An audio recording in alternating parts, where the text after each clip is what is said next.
What if the creators of humanity wanted to destroy us? Prometheus isn't just a sci-fi film, it's a terrifying search for our origins. Directed by Ridley Scott, this 2012 movie sets the stage for the entire Alien franchise, answering some questions and raising even darker ones. Let's break down Prometheus, story, hidden meaning, and how it connects to the Alien universe. Well, it's a prequel of Alien series. In the year 2089, archaeologists Elizabeth Shaw and Charlie Holloway discover a repeating pattern in cave paintings around the world. These symbols seem to point toward a distant star system.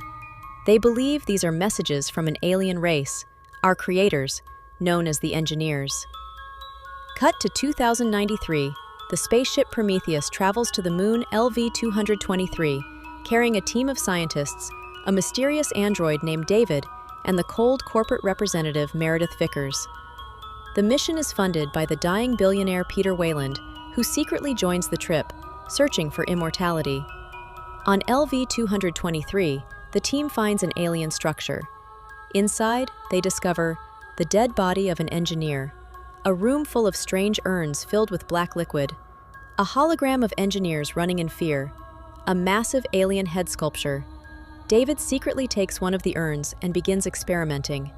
He infects Holloway with the black liquid, which causes his body to slowly mutate. That night, Holloway and Shaw are intimate, which becomes very important later. The infection spreads, things get worse. Holloway is burned alive to stop the spread. After being infected by the black liquid, through her partner Charlie Holloway, Dr. Elizabeth Shaw becomes mysteriously pregnant, but not with a human baby. She finds out through a medical scanner that she is carrying an abnormal alien fetus, despite being sterile and unable to conceive. And here's the horrifying part. She's only been with Holloway, and it's only been a few hours. The fetus is already rapidly growing. Shaw panics and runs to the automated medical pod in Vickers' private quarters, a high-tech surgical machine. But there's a problem. The pod is programmed only for male patients because it was meant for Peter Weyland, who was secretly on board. Still, Shaw overrides it and selects a generic abdominal surgery option. She then locks herself inside, trembling and in pain. The machine injects her with local anesthesia and begins a C-section-style procedure using robotic arms and lasers. We watch as it cuts open her stomach, spreads her flesh apart, and removes the alien creature, a squid-like, writhing parasite. It's still alive, and it tries to grab her, but the machine seals it inside a containment chamber just in time. Shaw then staples her own stomach shut using the pod, blood-covered, screaming, but alive. Meanwhile, another crew member, Fifield, gets mutated by the black liquid and returns as a violent monster. The team slowly realizes the black goo is not a gift, it's a weapon.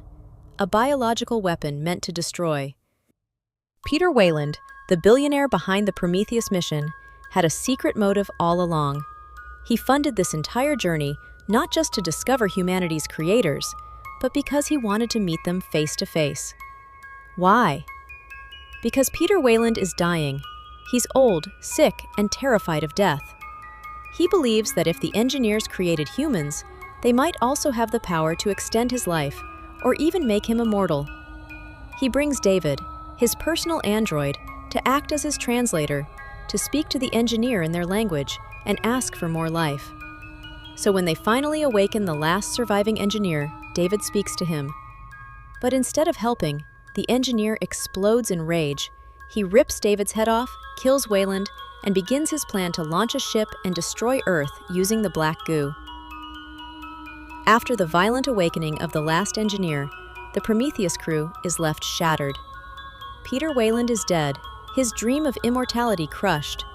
David, now just a severed head, remains functional and speaks through radio to Dr. Elizabeth Shaw. And worst of all, the engineer has activated his spaceship and is heading straight to Earth, intending to release the black goo and wipe out all of humanity. Shaw's realization and Janek's sacrifice. Shaw, now wounded and devastated, learns the truth from David.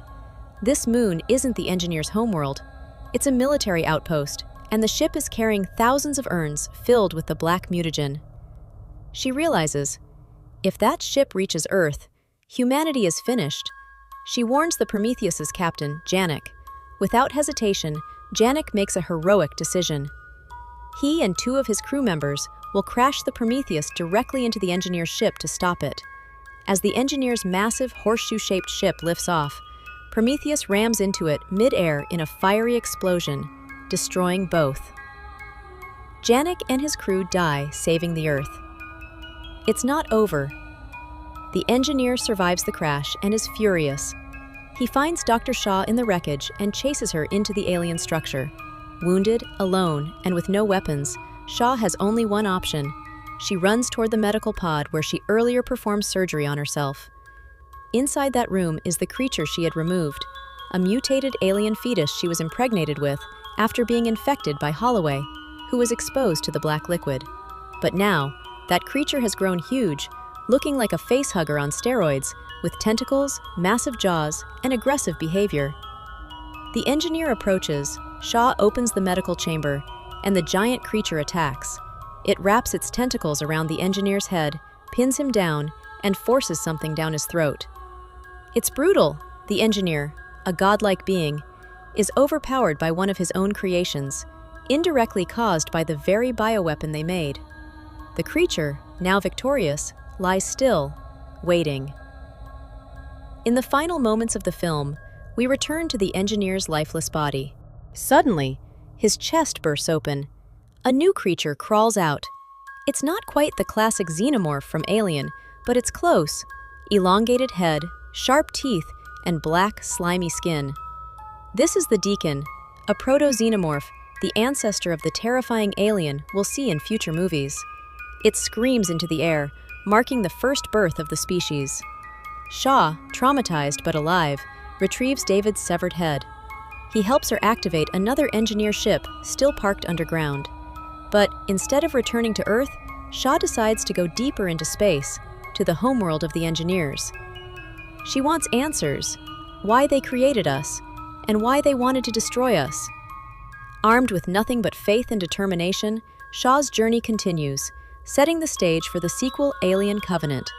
We'll also explore who created the engineers, why they made humans, why they turned against us, and just how powerful these godlike beings truly are. So hit the button and subscribe button. Thanks for watching.